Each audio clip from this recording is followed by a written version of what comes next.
Good afternoon, everyone, and welcome to the first Global Peacebuilding Center webinar for educators entitled Women Tackling Terrorism, a Conversation with Dr. Kathleen Kuehnast. My name is Anne-Louise Colgan, and I direct the Global Peacebuilding Center here at the U.S. Institute of Peace. On behalf of all of our team, I'd like to thank you for joining us this afternoon. The Global Peacebuilding Center is USIP's public education program, which focuses especially on engaging the next generation of peace builders. We do a lot of work with and for educators, and we place great value on the work you do to bring knowledge and skills to young people to equip them to engage effectively in this complicated world. So we hope this new webinar series will be a great resource that will provide you with new ideas for teaching your students about important issues of conflict and peace. Today we're focusing on women tackling terrorism, and frankly, this topic could not be more timely. First, because our news headlines seem increasingly dominated by threats and instances of terrorism around the world, but also because this is Women's History Month. Each March, the Global Peacebuilding Center and USIP more broadly celebrate the important contributions of women to peacebuilding. And today, we think it important that we understand the ways in which women are taking a stand to prevent violent extremism in countries around the world. They are often leading the charge in their own communities and making a difference in ways that it is important for us to understand and that deserve our attention. So we are thrilled that our colleague Dr. Kathleen Kuehnast is here this afternoon to share her expertise and a new action kit her program has developed on this subject. Now, let me turn the mic over to my colleague Megan Shabalowski, who will facilitate the rest of the conversation today. And I would like to thank her and the rest of our team for their great effort in putting this event together. And I look forward to seeing you again at future webinars. Great, thank you for the welcome, Anne-Louise. I am so pleased to be hosting this webinar and to have you joining us. I'm also really pleased that we have a lot of people in attendance, which is fantastic. I took a quick note of where everyone's from what I could tell. We have participants from California and Florida, and I was just thinking that I hope you have warmer weather than we're having right now on this early spring day in DC. We have participants from Michigan, Massachusetts, our neighbors in Maryland and Virginia, Oregon, Washington, DC, and then folks are joining us from Tanzania, Nepal, the Czech Republic, and Uganda. So I'm really glad to see a few old friends, so hello, and to welcome some new faces to our webinar. And if I missed somewhere where you're from, please send it in. You'll see a chat box, a question and chat box on the right-hand side of your screen, and my colleague will let me know where you're from. I want to make sure we have everybody. We also have in this room, even though you can't see everyone else, we have, of course, Dr. Kathleen Kuehnast sitting next to me. We do still have Anne-Louise Colgan, and my colleague Denson Staples, who will be helping us gather questions and comments. And we have my colleague Irina Belitsky, who is going to be live tweeting this event. So we have a full room here, even though you can't see everybody. So if you would like to tweet about this webinar, I think you see a hashtag in the corner of the slide, which is GPC webinar, and we encourage you to tweet about it throughout. This webinar, as a reminder, is going to be recorded, so it will be available on our website. You can find it later this week. And just real quick, I'm going to check with Denson to see if there are other places that I missed. Okay, so I got everybody. Fantastic.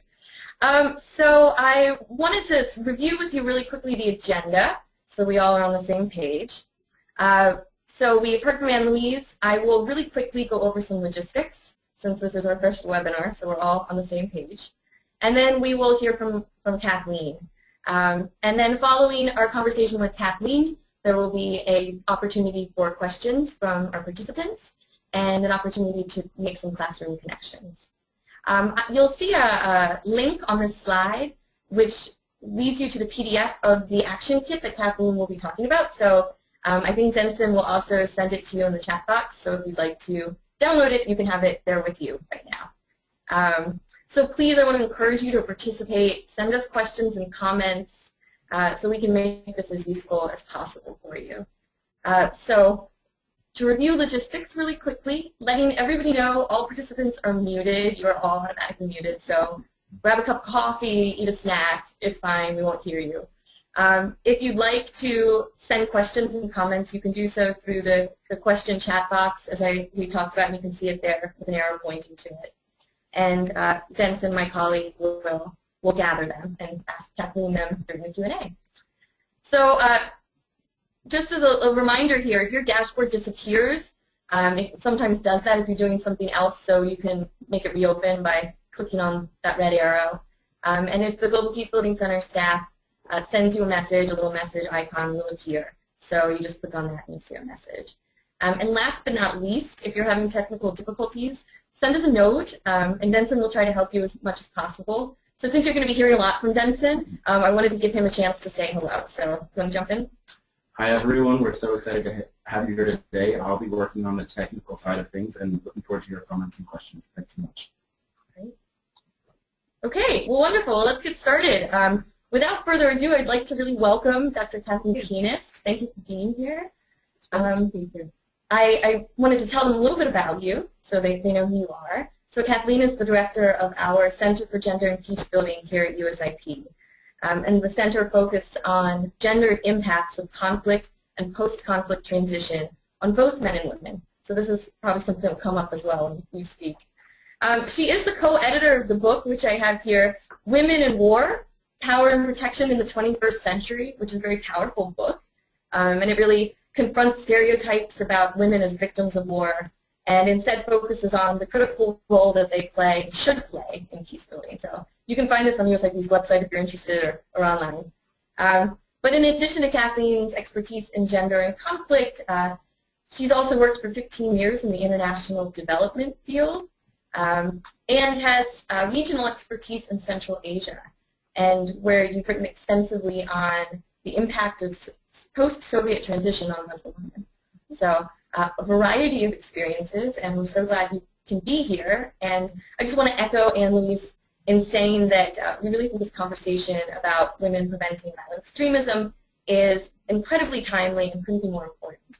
So I was thinking when I was putting this together, one of the reasons we thought this issue would be really important right now is that whenever I'm reading the news, and especially these days reading about the challenges that confront the world in dealing with violent extremism, I'm feeling very disheartened. There's not much out there about the good news. And so that's why this conversation is so important right now, to be giving us the good news of what people in communities are doing. So I'm really glad to have you here to be sharing these stories with us. And I'm going to turn it over to you to get a chance to talk about the action kits and fill us in on it. So Kathleen, it's all yours. Thank you all, and it is really my pleasure and an honor to be at the first webinar, and I'm really excited. Well, I first want to just say a few more thoughts about my background, only because I think it will help you understand some of the motivations and the processes we've used in terms of understanding the roles and possibilities that women play in preventing violent extremism. I was on the ground during the collapse of the Soviet Union and then its transition and its sudden appearance of countries where there was once only one country. And it's very interesting to watch a society come to terms in terms of transition. And one of the very, very first things you see in a transitional space, whether it's a disaster, an economic change, a war, or a change in government, or in this case, a huge change in governance, is that the question of gender roles start to be discussed. It is a basic tenet in the field of anthropology that gender is really not another name for women. In fact, men are gender beings. And in fact, gender is something that is very much learned in our everyday communities, our families, of course, in our schools, religion, institutions. We learn what are the the roles that are acceptable for a man, a woman, a girl, a boy, and which roles are not. And furthermore, gender is really also a much larger understanding of one's identity that crosses between masculinity and femininity. I think it's important to begin there because too often we oversimplify gender and over-homogenize the concept that gender means women and women are some kind of one unit and they're very similar. We all know all of that is not accurate, but it's important in the policy shaping world that we remind in our design of projects, in our attempt to make a difference, that we actually don't do more harm, that we understand truly the diversity in gendered identities. So if that's one takeaway from the next few minutes, I hope you have that one down, that gender is not another name for women, and it's critical that we see gender in all its identities and also flexibilities. Because what we do see, and we are seeing right now, and what Megan was talking about, you know, picking up the newspaper, I do the same, and I go, oh my goodness, what is happening to our world today? And I also have middle school children who ask the same questions. So as a teacher, I empathize with you and your role of trying to help young people make sense of the enormous transitions going on in the world, and then certainly in terms of gendered identities.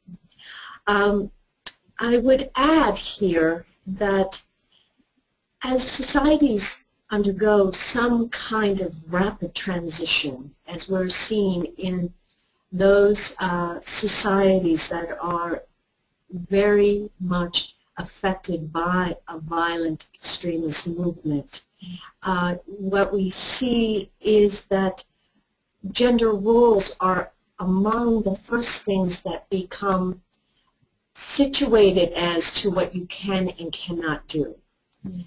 And one of the areas that I think is worth spending a moment talking about is the fact that we may focus in on women during this discussion, but I'd like to just for a second talk about young men in this process, because one of the working theories of a fellow anthropologist of mine, Mark Summers, and a former USIP fellow here, talks about what happens in societies and countries where there is a sense of failed adulthood. In other words, as a young man, you know, in some societies there's certain rites of passage or certain things that you must acquire in order to be considered a man.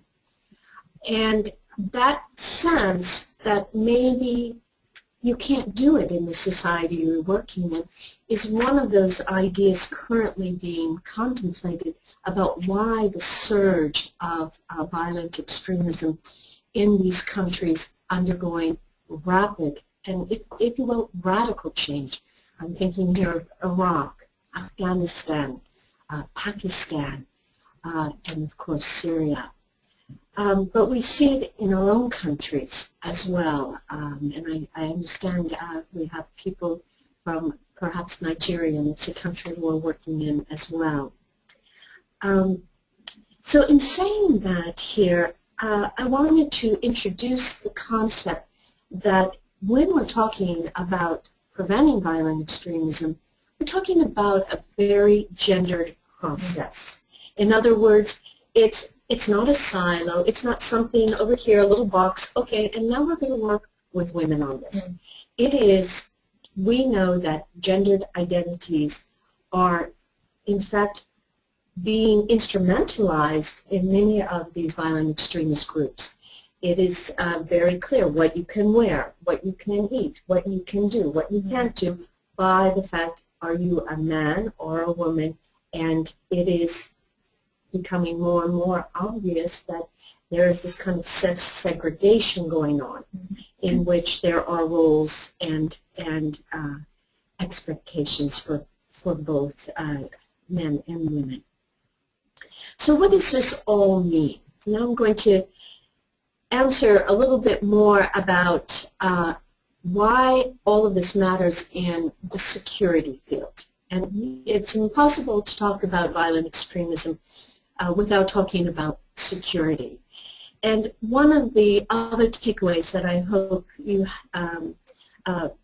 is either written down or it gets reworked into some lesson plan here today is the fact that we have, over the last 20 years, as an international community, made enormous headway in the security sector in understanding that, by the way, security is a gendered field, and that it has been more or less organized in a very masculine approach to protection, and also a sense that men go to war, women and children stay home. Over the last 20 years, that has changed dramatically, because we know what was once the front line has become the front doorstep. Could you just, when we talk about security sector, what are we talking about? What does security mean in that context? Well, in this context that I'm talking about the organized institutional sphere of influence that understands what is happening in the world and how using militarized forces, militaries, police, and other security actors to help bring control back to a society, a country that has lost control, has been affected by violent conflict or violent extremism.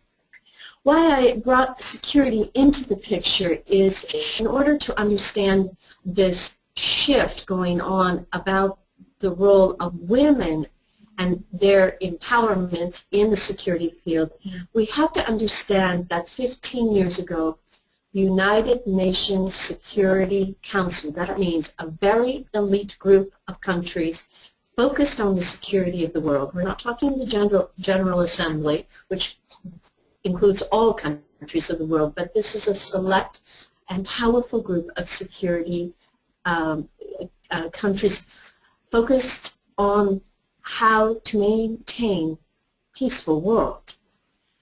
They passed a Security Council resolution, which is now nicknamed 1325, and many of you may know of it, many of you may not, but I wanted you to have it as a marker, because I don't think we can really understand women preventing violent extremism unless you understand this particular security resolution, because it is an international agreement, and it has conditions that we sign up to say it matters to the world. And 1325 was very simple in the sense that it, for the first time, recognized that women were not only needing to be counted in war. I mean, for many, many centuries, we counted only soldiers who died in war.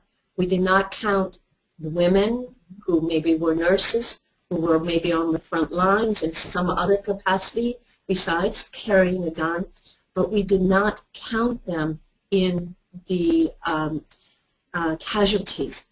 Nor did we count the fact that in many of these wars, sexual violence against women and men, for that matter, and children were not considered a criminal act.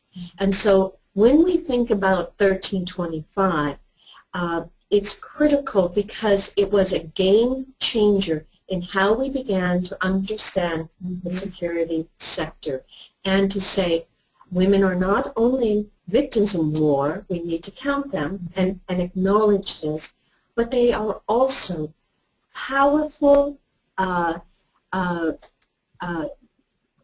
providers of peace, and they are often the majority of the people left. after a war. Take Rwanda, 70% of the survivors were women out of that genocide. So we have to begin to count women into the story of security.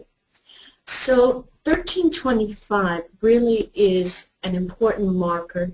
15 years ago, this particular resolution was passed, and out of that resolution has come many other resolutions, what we call the sister resolutions, to address other nuances of women in war.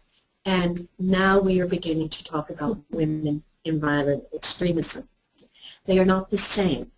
We know that violent extremism happens in countries that are not in a violent conflict. But we also see in the world today, in countries like Libya that has gone through a violent conflict and a violent civil war, and now also dealing with violent extremism. Syria is another example. So what is the concept of women in violent extremism? So 3 years ago, we embarked on a very interesting, if you will, pilot study to really ask the question, how could women actually prevent violent extremism in their multiple roles?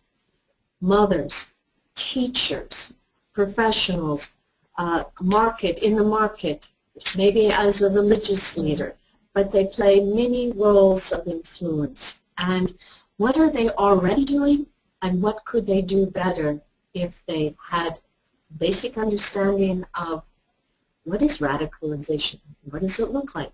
What should you be looking for example, in your community? If you're a teacher, in one of your students, if you're a mother, in one of your children. And just, again, beginning to ask the question, going back to that security sphere, that women can play a positive and proactive role as a security actor, if you will, in preventing violent extremism. So it's like putting on a new lens. I love Abby Disney, who was the producer of the film you may have seen, Pray the Devil Back to Hell. She said, you know, the way we understand war is through basically John Wayne's pith helmet, as if there was a camera. And that is war through the eyes of a man who is in battle. What we're trying to do is understand not only violent conflict through the eyes of women, but also violent extremism. So these studies, the first study really looked at what are women already doing, and we began in 2 countries, Nigeria and Kenya. And in these countries, there is not a war per se, but there are extreme acts of brutal and violent extremism. And so it is being a woman in these countries is often dangerous. Being a woman who is really a leader looking at this issue is especially dangerous. So I say that because I deeply respect these women who have stepped up to take on this role of leadership in their societies. So let me tell you a little bit about what that looks like.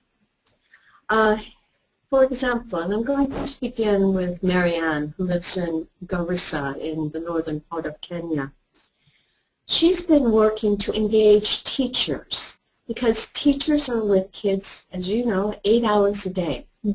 They hear, they watch, they observe things that sometimes parents, and certainly really busy mothers who are attending to maybe other children, also dealing with food, and in these communities we're talking in villages. So there's not the added advantage that many of us live in, electricity, running water. So they are busy people managing a household.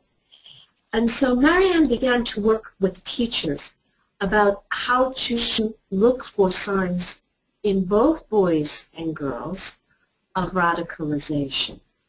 Very simple. This is not rocket science. you know, a change in interest, an obsession with a certain kind of idea or perhaps ideology, or a certain kind of dramatic shift in religious practices. All of those things, and of course all of these are context driven. She began working with teachers. Well, not only has it helped the teachers understand more about what's happening in these classrooms, and again, this is right on the border of Somalia, and so there are refugee camps very nearby, so they are dealing with very complex human systems and changing systems, transitions, if you will. They felt very positive about, you know, being a part of this, if you will, early warning system. They also, because they began to talk to one another as teachers about this, they didn't feel so alone about it. It's again, this is not rocket science, it's about communication. In the same way, I will lead to Delhi, India, where Archana works in a radio program. It's called Mothers on Air. And she really gives voice to this issue of radicalization in these small villages or mid-sized towns. We're not talking urban environments here.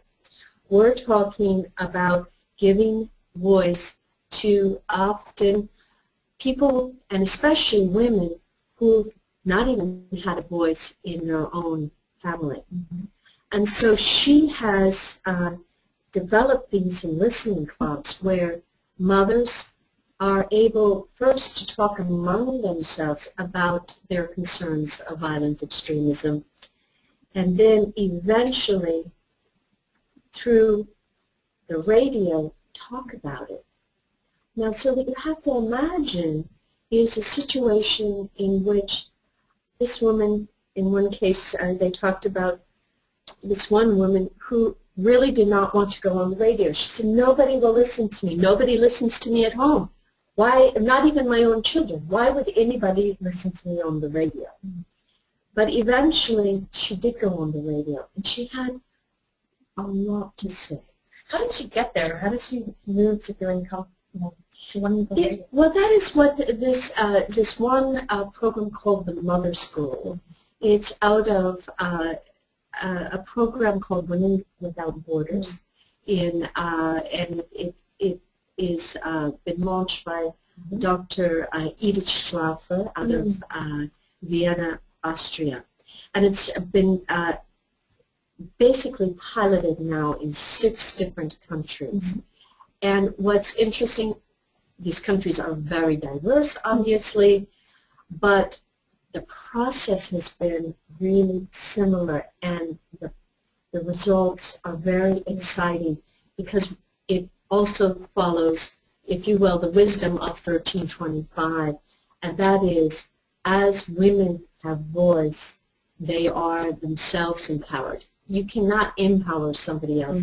It is a process of self-empowerment as they are able to talk about what they are witnessing, what their own knowledge is. It's not coming from outside, it's coming from within the community. And so much of it is about dialogue, listening, and recognizing what they can do better together than they can do alone.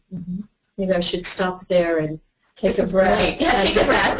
I wanted to show, we have a couple slides here. I wanted to show some slides from your action kit, first of all, because they're beautiful, to give people a taste. And I think some of the themes that you'll see in the titles here, the different sections, are ones that you hit on. The art is just incredible. And I think you can also find activities in here, exercises as well. Right. Shall I, because I know that we're working with, I know, very talented teachers. Part of the action kit is really 2 things.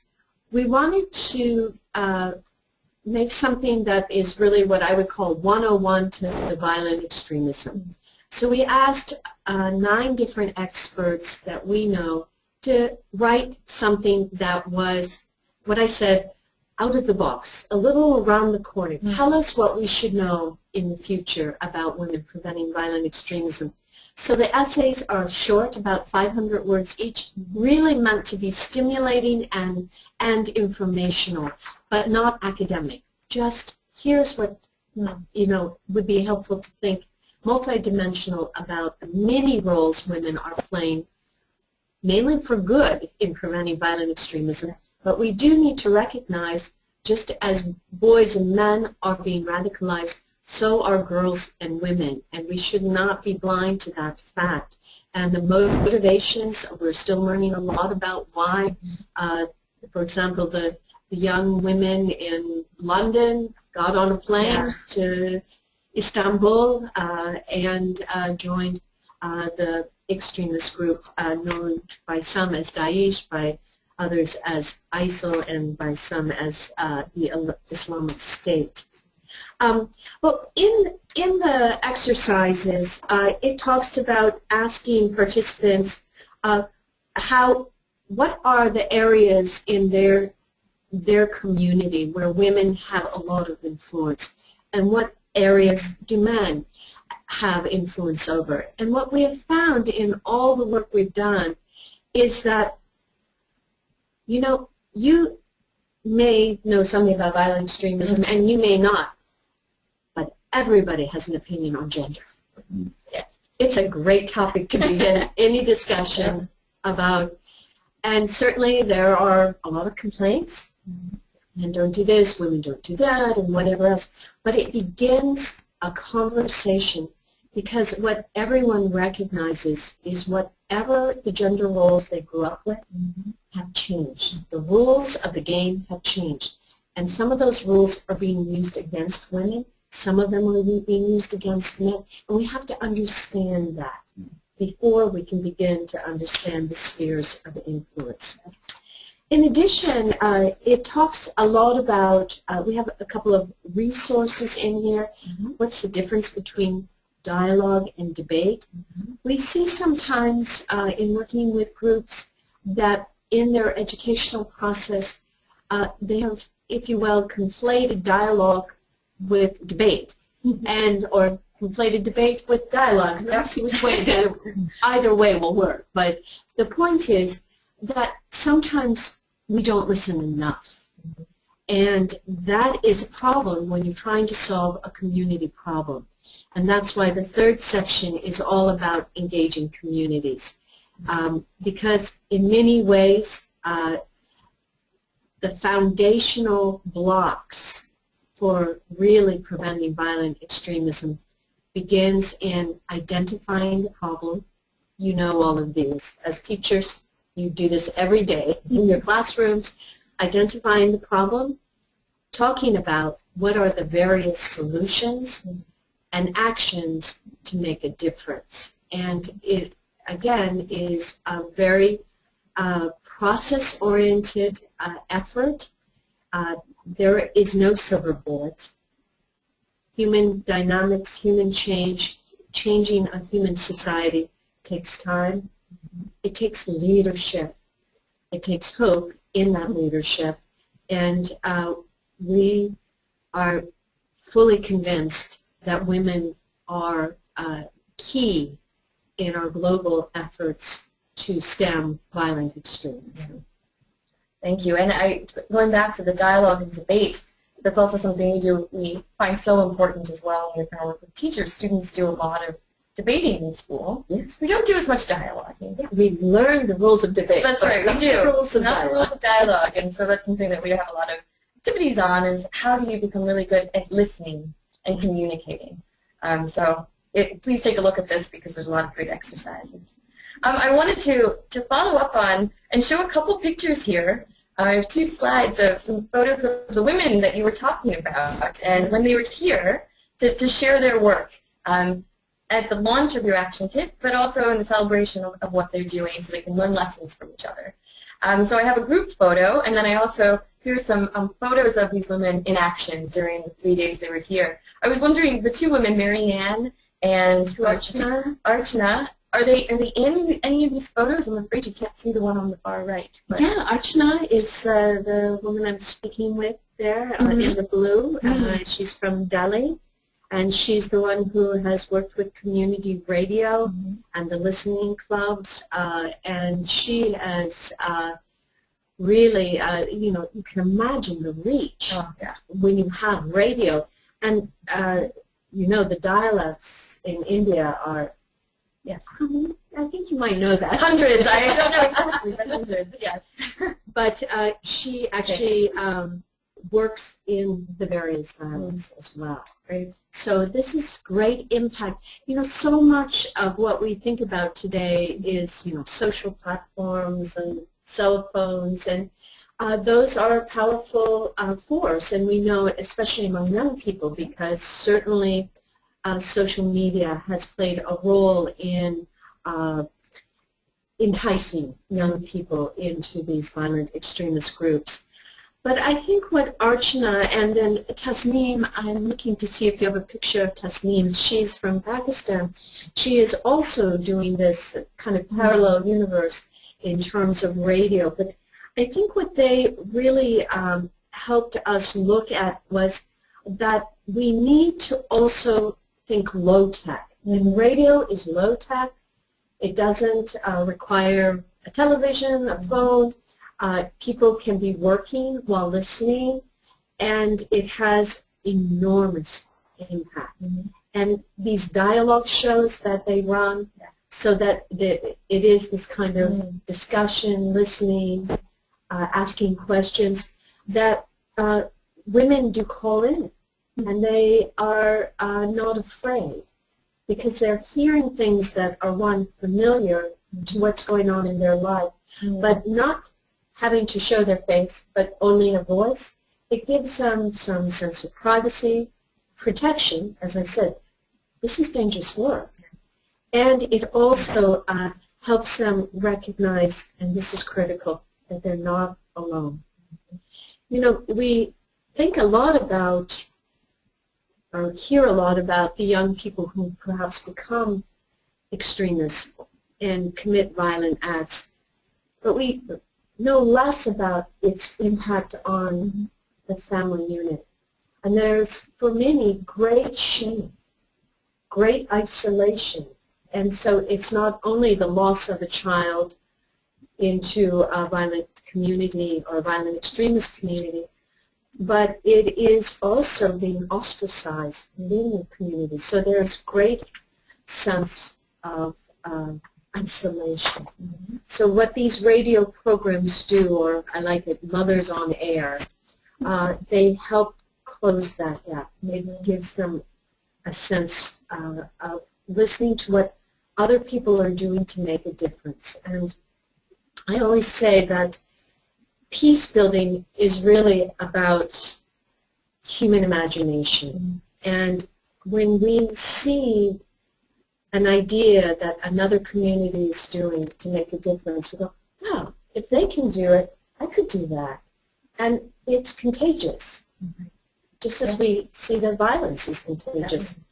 But good acts, good deeds, good efforts, and good teaching is also contagious. And we need more to make sure these stories are out there, so that when you open your newspaper tomorrow morning, Megan, I'll feel inspired. Yeah. So on that note, I mean, why aren't these stories out there? So they are happening, and we're hearing these success stories here, and maybe here at USIP, but why aren't they making it into the headlines, or I don't know, to more people? Well, media. Where do you go to find these stories? Yeah. Well, and that is a great, that is a good question, because the flatness of the world, if you will, with social media, has many good stories out there. And so we do have a chance to select. And we can, through our social platforms, Twitter, Facebook, and other such efforts, actually learn about those stories and spread those good ideas. But we have a long ways to go with print media, and it is still not the first thing that's put on the first page. Yes. But there are a lot of other good stories throughout. That's right. Yes, absolutely. Turn into the middle and absolutely. So I wanted to ask you a question about young people. Yep. So besides spreading the stories and inspiring people through hearing stories that they're not alone. And one thing we do in the Institute is, or here at the Global Peacebuilding Center, but also around the Institute, is that of course we believe really strongly in the ability of young people to enact change, to drive change. And we encourage people to take action to build peace. But then the question, of course, is always, okay, but what can I do? And especially when it's the issue is so huge, and as is this issue. And so I'm wondering if you have advice for young people about what they could do, how they could get involved in some way. Whether they're here in the U.S. and learning about this in their classrooms, through our participants and teachers, or maybe they're in the other countries that are represented here as well. Any thoughts you had? Well, first of all, they should visit USIP's website, and especially the Global Peacebuilding Center, where there is curriculum on peace building, and always great ideas, and a good dialogue that you carry on with students and teachers. And I think that's very important, to have what is called a community of practice. I have a couple of feelings about your question. One is, because of the social media platforms, there are so many positive things you can do. The one thing I say to my own kids is the first place to begin is do not buy into any kind of bullying. First, stop there. Don't let negativity control the social media platforms. Put out good ideas. It starts with you, yourself, So take a stand first in that way. Second, I'm impressed by the number of young musicians, actors, actresses who have taken positive stands and helped young people look at opportunities for social action. I think that is a way forward, and one in which there are many young people engaged. I also think that within schools there can be ways that as parents and teachers we could create better campaigns. I mean, we have the science fair, we have the history fair, but do we have the peace building fair? Good ideas for bringing peace into the world. And so we get a sponsor. We get sponsors from the local restaurants that create a trophy. We have to incentivize peace building. I'm going to put a plug in here for peace clubs. We just started an initiative called Peace Clubs that let students take the idea of what an action they want to take and run with it. And it teaches them what skills will you need in order to take action on this issue that's really important to you and your community globally.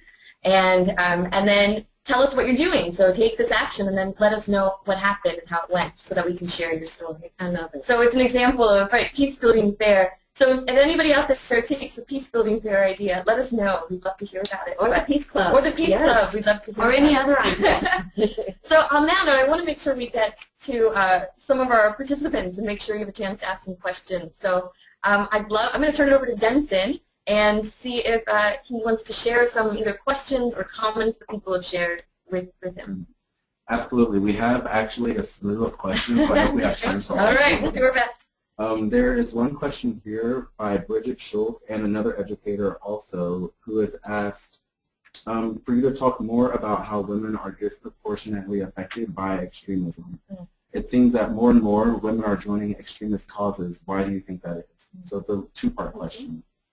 Would you mind just throwing out 3 questions so in case I can connect them? Absolutely. Okay. We have another question here about what is the role of men in supporting women who are trying to prevent violent extremism?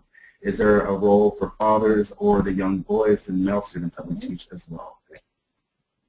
And we have a third question about, you touched on this a little bit, Kathleen, talking about how technology can be leveraged for peace building, but a question here from Pakistan about people in communities who are not well resourced. especially those in the nonprofit sector? What are some actions that they can do to help reduce the risk of radicalization? Well, great questions. Thanks so much. Well, I'm actually going to begin with the role of man and indeed fathers. We have started an initiative here at the Institute of Peace called Men, Peace, and Security. And the reason is that we need to engage men in this effort of course, gender equality, but also to help understand in many parts of the world, men do play the role of gatekeeper. And so we are trying to more and more in our work engage fathers in their role as a father and helping them understand that in having a daughter be educated is really not only economically smart, but also it gives voice to, if you will, that security sector that I mentioned earlier, in which when women have voice and recognize things that are going on in the family or in the community and say, I'm really concerned because something's changing here, it is an actual security action. So we're very engaged in making sure men are part of the storyboard. One of our participants was a man, Omar, from Zanzibar, and he has been very engaged in the mother schools. And after running 5 mother schools in Zanzibar on preventing violent extremism, he said, I really have to get the fathers engaged. It's not enough that this burden is left to the mothers. It has to be a whole of community effort. And I don't think anyone could have said it better. You know, it really starts with the parents communicating about what they're seeing and ways that they can help protect their community, their families. The question about are women disproportionately affected? Absolutely. I mean, there is no doubt what we're seeing in, I am thinking very much about Iraq right now, and Syria, Libya. Women are in part deserted. They are being brutally, physically and emotionally and sexually hurt. They are having their children taken from them. There are many things that are really criminal here. This is not about war, this is criminality, and we see the euphemism of children or child brides, but really we're talking about the trafficking of human beings. So indeed, they are extremely vulnerable. And what we're seeing in the Syrian refugee camps, for example, you have a lot of women, you have boys, you have girls, you have perhaps elderly men and women, but you have no young men. And what is happening is they need, number one, they need dialogue, they need education, they're asking for better understanding about what's going on. I mean, 3 years ago, they were living an everyday life, and it's as if you might as well have called it a tidal wave. It's like overnight, their worlds have turned upside down, and they're very traumatized. So we need more education on post-traumatic stress, what it means in the family. There are so many skill sets that the world has, and some of what they need is information. Information, person to person, is fabulous. In some of these settings, we know it's dangerous. And so, again, to the question from Pakistan, one of the examples given a couple of weeks ago in a community where there was not electricity for radio or battery-powered radios, they resorted to a chalkboard in the middle of this small village, and they would write, messages for those who were illiterate. They had somebody who explained the message, what the concern was, were worried about this, and so they were, in a sense, public translators. Mm-hmm. So the board was there and people could just write up their concerns. Yes. Or if they could not write, yes. Because literacy becomes an issue here. And that's why radio is such an incredible force for good. Thank you. Do we have, I think we have time for maybe one or two more questions if we have. Sure. I have one more ready to go, and it looks like another one is coming. Great. The next question, Kathleen, is about, you talked about the importance of regarding men as gendered beings. What are the practical consequences of this shift in thinking? Oh, that's a great question. Well, I would say that one of the terms that we have been using in our work, and again, we work in the field of conflict prevention and peace building, and so we work on something that is, the acronym is DDR, disarmament, demobilization, and reconciliation and reintegration. It's actually 2 R's as well. But one of the things we see is that you have, in a war zone, and now we see it in the violent extremism, you create these kind of status symbols of hyper-masculine guys. And, the six-pack, the guns, the violence, and what we know, certainly from the violent conflict arena, is you can take the gun out of their hand, but you don't take the gun out of their mind. And this is a famous quote by Special Representative Bangura, who is with the UN. But the problem is that we reinforce these really what in the southern hemisphere they might call machismo, but we call it hyper-masculine ideals that do not allow men to be kind of a gentle father, doesn't allow men to cry, doesn't allow men to go to a doctor because, a real man doesn't go to a doctor. All sorts of, we could spend an hour just talking about what are all the stories that men have been told about what they can do or can't do to be a real man, right?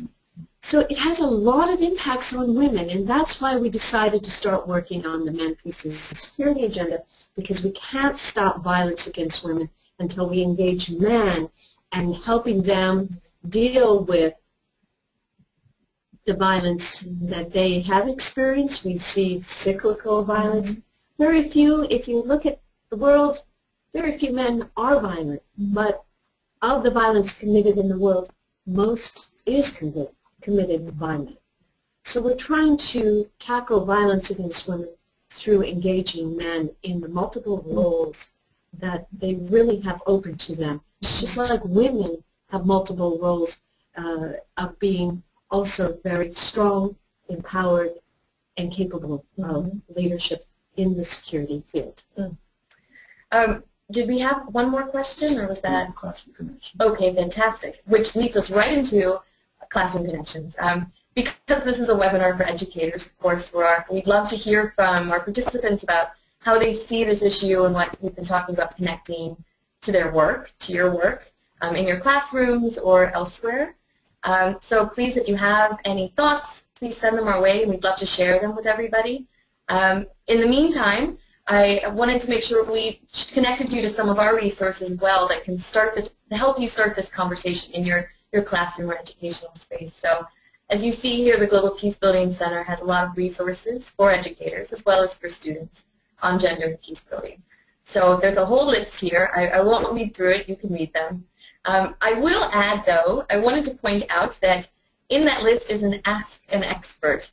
That is an opportunity to come to a forum on our website, the Global Peacebuilding website, and submit questions. And of course, this month's questions go to Kathleen's team. So if you have further questions after this and didn't get a chance to ask them, this is a forum to do so. but it's also a place where you can bring this topic back to your students or young people you work with and see if they have questions. And then they can submit them to Kathleen's team. So this is a way to continue the conversation after this. I also did want to encourage, we do have an educator forum on our website as well, where you can go and continue this conversation amongst yourselves, amongst each other, and we can direct you to that. So you can learn more about Kathleen's work as well in their center, the Center on Gender Peacebuilding, and the website's there. And I wanted to point out that you're going to be editing some video interviews and making them available so you can actually hear some of the women doing this work talk about doing it. So if you could tell us where and when they might find those, and that would be great. Well, you can find the action kit on our website, and very soon, hopefully by the end of May, it takes a while, we have 15 interviews, and we are going to put them into vignettes so you can look at what's going on in various countries and different approaches, innovative approaches to making a difference. Fantastic, thank you. Do we have any classroom connections? We do. Fantastic. So we had one AP World History teacher who picked up on what you were discussing, Kathleen, about casualties being counted by soldiers killed rather than a broader formula for doing so. And so the teacher asked, he wonders and ponders now how those numbers would change if we included casualties of women and civilians as well. So I guess this could impact how teachers teaching world history think about how they teach some of our most violent wars in history. There is a great question here from Abigail Shearer Robinson, who asks about working with young people. How do we identify someone who's being radicalized all the way to the point where we can take action to abate or mitigate or stop the radicalization of an individual? Do we have an anecdote or insight into what the process of radicalization looks like on the individual level? Yeah, thank you, and thank you for the connection to our teacher. It's an important change to the way we think about how we teach statistics and history and who's affected. Yeah, what are your thoughts on the radicalization? Well, there are a lot of great resources, and maybe we can add those to this classroom connection. But what we do know is that the change of character among the youth is gradual, and often it doesn't affect just one person, but we see perhaps other family members or peer groups also coming along into this, if you will, vortex. I will tell you that it is in some sense context-driven, but there are clear indicators that, change of behavior is the big one. Change of what the focus of their activities. The change in ideas or combativeness or aggressiveness. There are all sorts of indicators that have been put together, and the United Kingdom has probably done some of the deepest research on the issue of radicalization, and we can also connect you to the sites of GPC that has quite a program on this. I did want to mention, if I could, as to why it is important to see yourself as a parent or a teacher, a critical interlocutor. Sorry, I'm like losing my voice here. Kristen Fair, who's an American academic, sampled 141 jihadis, and 35% of them were inducted through family and friends. The others, possibly online, through a mosque or through a church, but not in this case church, but a mosque.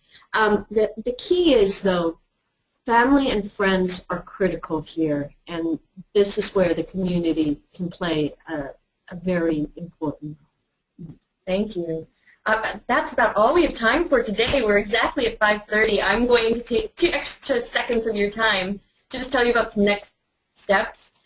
Please stay tuned for our next webinar. We really hope you found this useful and engaging. We'll let you know when the next one's coming up. After this webinar closes, there's a very brief survey. I promise it's 30 seconds. So please answer it, I promise. and it will help us improve our webinars for the next time. Please feel free to reach out to me if you want to follow up on this webinar or on any of our resources. You have my email address and phone number. Please contact me. And just very lastly, I want to thank you, Kathleen, for joining us. And thank you. I'm leaving feeling very hopeful. I think these stories are inspiring, give us a greater context, but also leave us with a sense of hope of how we can fight these issues. So thank you so much. Thank you very much for the opportunity. I look forward to talking to you all. Thank you. And thank you all for joining us. I really appreciate you being here and your questions and comments. So thank you and have a great night.